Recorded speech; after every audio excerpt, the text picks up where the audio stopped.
Hello, and welcome to another episode of the Working Conversations podcast, where we talk all things leadership, business communication, and trends in organizational life. I'm your host, Dr. Janel Anderson. It's been dubbed the Great Unretirement, and it's a movement that's gaining momentum. As you might guess, this is a movement of people coming out of retirement and rejoining the workforce. More than 1,000 companies, including Humana, Microsoft, Marriott International, and McDonald's, have signed on to the American Association of Retired Persons Employer Pledge Program. The program demonstrates the company's commitment to recruiting and hiring experienced workers, and this may be a critical piece in helping with the current labor shortage. It's caught the attention of the World Economic Forum and many parts of the economy as companies consider the value of an older generation of people returning to work. It could have some major consequences, economically speaking. The Organization for Economic Cooperation and Development, the OECD, estimates that giving older employees greater opportunities to work and building multi-generational workforces could raise the GDP per capita by 19% over the next 3 decades. That is some massive growth. And in case you think this is an American phenomenon, it absolutely is not. This is not just happening in the United States. Canada, Germany, the United Kingdom, Japan, France, and Italy are all experiencing older workers on a similar upward trajectory in their countries. So it isn't just happening in the United States, and it isn't a new trend. In 2019, 4 years ago, the U.S. Census Bureau reported that in the past 20 years ago, Americans working into their 70s had risen from less than 10% to nearly 15%. And more recently, the Bureau of Labor Statistics says that the worker participation rate for those who are 65 to 74 years old is 25.8%. So a quarter of the people who are 65 to 74 years old are part of the labor market in some capacity now. And that percentage is expected to grow to 30.7% by 2031. That's just 8 years from now. Now, as you'll soon understand, the rehiring of older workers can be a critical piece of addressing the labor shortage, and one that your company might want to take an active role in. Now, if you've been listening to the podcast for any length of time, you've heard me talk about the labor shortage. In fact, the continued labor shortage is one of my top predictions for 2023 and probably beyond.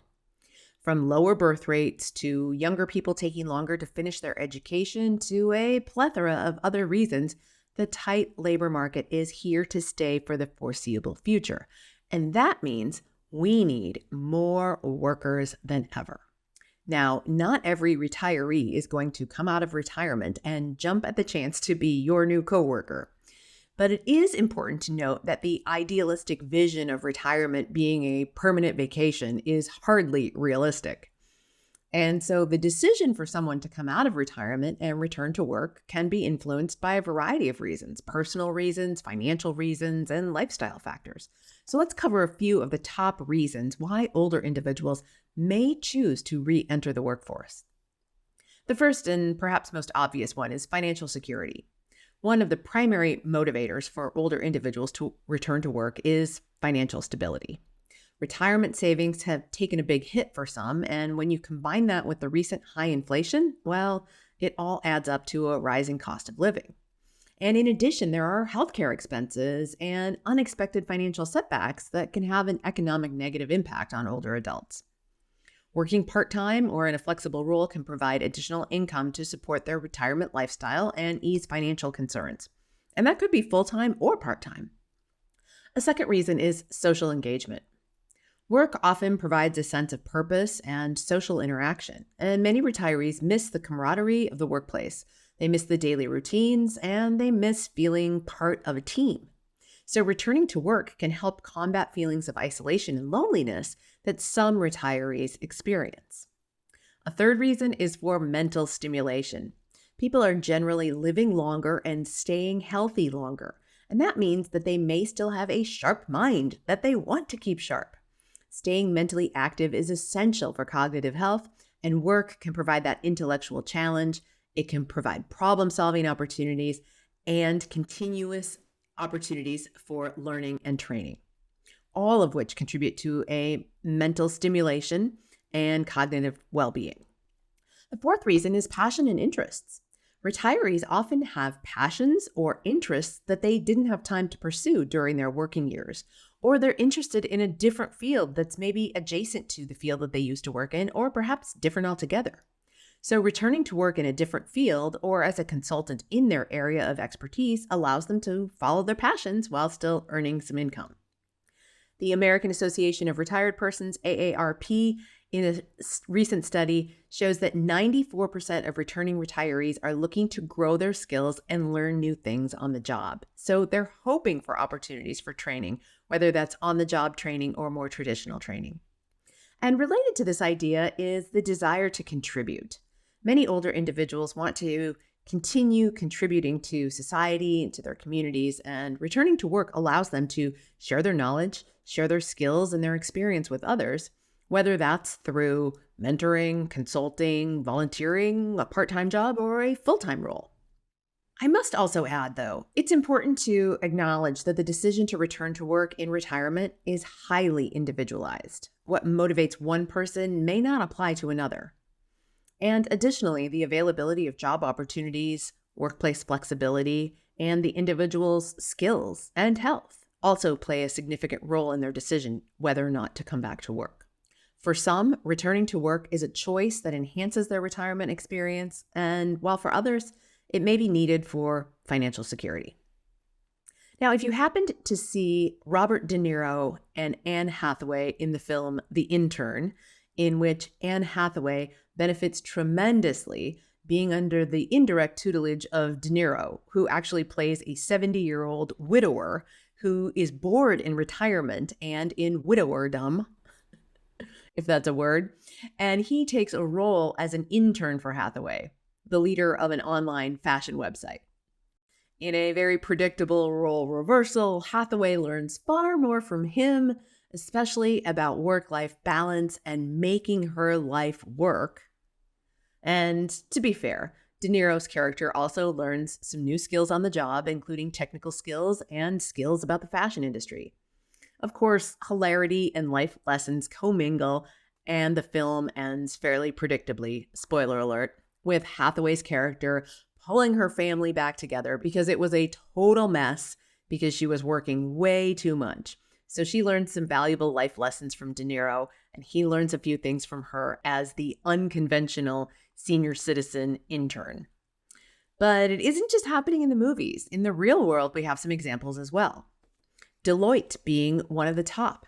Deloitte, which is one of the world's largest consulting firms, has implemented a boomerang program. That's what a lot of these programs are called, when perhaps even one of their own employees leaves, whether for retirement or other reasons, and then boomerangs back, comes back at some point in the future. And at Deloitte, they call their program Encore. And the Encore program encourages former employees, including retirees, to return to the firm. These experienced professionals are often hired as consultants or advisors, and they get the opportunity to leverage their deep industry knowledge and help out other workers along the way. Deloitte's Encore program offers former employees who've had a break of 6 or more months a paid 6-month internship program with coaching and mentoring. Goldman Sachs, who were the original organization to coin the term returnship, has a program specifically for people who have been out of the workplace for 2 years or more. The Goldman Sachs returnship is designed for professionals looking to restart their careers after that extended absence from the workforce. Now, they don't exclusively recruit those in retirement, but they also include others who've stepped away from their career track for a while as well. And they offer paid 6-month opportunities across a variety of divisions. So being in the returnship program is designed to strengthen technical skills, provide access to professional development, and allow those stepping back into the workforce a chance to explore opportunities that are available at Goldman Sachs. Path Forward and iRelaunch are both organizations that help people restart careers across a broad range of industries, not just a single company like the Deloitte program or the Goldman Sachs program. And their programs, like Goldman Sachs programs, are not just for older people. They help anyone who wants to return to the workforce after a gap and they help them get their skills sharp and be ready to take on the reentry process and be successful upon reentry. Because it's not just people who have retired who are coming back. It could be somebody who stepped away from their career path to raise children or care for elderly parents or others that they may needed to give care for and are now stepping back into that career track. And the world of work has changed so dramatically since they were in the workforce. So these programs are of the utmost help in folks who are re-entering the workforce. So Path Forward has helped the likes of Apple, PayPal, and Oracle find returning workers. And iRelaunch has helped the likes of Wells Fargo, PepsiCo, IBM, and Dell. And of course, both of these organizations, Path Forward and iRelaunch, have helped lots and lots of other companies too, both big and small. Now, if this idea of recruiting older workers has some appeal to you, and you think this might be a strategy that would be useful in your company, I have a few tips for you. You might have guessed that I would have a few tips for you. The first one is get an executive champion to stand behind this program. This isn't something that can just be pulled off as a grassroots effort. Your grassroots effort are certainly lauded and part of the equation, but having an executive champion who can really go to bat for this program and be either part of the senior leadership team themselves or just one layer lower than the senior leadership team who can really make a business case for it is critical in terms of getting the program off the ground. Secondly, give the program a name and create a special landing page on your company's website that talks about it and explains who's eligible, what the program is like, and has a link for people to peruse openings and a process for applying for those openings. A third tip is to consider a gradual retirement program where people drop back to part-time rather than retiring altogether. It keeps knowledge inside the company and it can ease the transition from full-time work to retirement for the participants. A fourth tip, if your company doesn't already do this, build out your alumni network. Alumni are the people who used to work for your company, who are still generally in your orbit. So if you've got people who've worked for you in the past and left on good terms, they can be valuable assets, either returning full-time or part-time, or even on a project-by-project basis. Tip number 5, call these roles fellows, returners, relaunchers, something that is catchy and memorable. This makes a big difference in terms of optics, and it increases the odds that these folks are treated as valuable members of the team. Again, if you're familiar with the film The Intern, Robert De Niro's character was not given much respect when he first came into the organization. So don't call them interns. And then number 6, finally, and perhaps most importantly, keep age discrimination in check. Age discrimination is alive and well in many companies. Data from an AARP survey says that 78% of older workers claim to have seen or experienced age discrimination in the workplace. That's the highest level that they've seen since they started tracking this data 20 years ago. So there you have it. A significant number of older workers coming out of retirement for a variety of reasons, sometimes through formal programs, sometimes on their own. If you're interested in capitalizing on this phenomena for your own company, you've got some tips and strategies. But wait, there's more. As a bonus, if you are a returning retiree or you work with one, there is definitely an extra silver lining. The Pew Research Center notes in a recent study that older workers are some of the happiest employees in the workforce and the most satisfied as well, with a full 2/3 of older workers reporting that they were extremely or very fulfilled in their work. They are also the least stressed and the least overwhelmed. Plus, most often they have a good work ethic. They have experience, either in the field or in a different field, both of which bring an additional dimension to the job, and they're likely to see the big picture more readily because of their lived experience. That is a pretty darn good package overall. And who doesn't want that? So whether it's your employee, your coworker, or yourself, this is a profile of an employee that any of us would want to be around. Now, in full disclosure, an older worker helped me with this podcast episode. I have a part-time employee, well, a few of them, but I have a part-time employee called Jenny. We'll call her Jenny. Well, because that's her real name. Jenny came out of retirement and began working for me at the beginning of 2023, at the beginning of this year.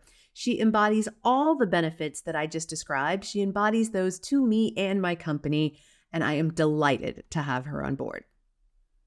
Now, do you have a story about hiring an older worker? Or perhaps you are one and you've come out of retirement, either full-time or part-time. Hit me up on social media or drop me an email and tell me your story. I think this is a trend that's here to stay for the foreseeable future, and we'll continue to cover it on the podcast as it evolves. Remember, the future of work is not only about technology, it's about the values we uphold, the communities we build, and the sustainable growth that we strive for. We need to keep exploring, keep innovating, and keep envisioning the remarkable possibilities that lie ahead. As always, stay curious, stay informed, and stay ahead of the curve. Tune in next Monday for another insightful exploration of the trends shaping our professional world. Until then, be well, my friends.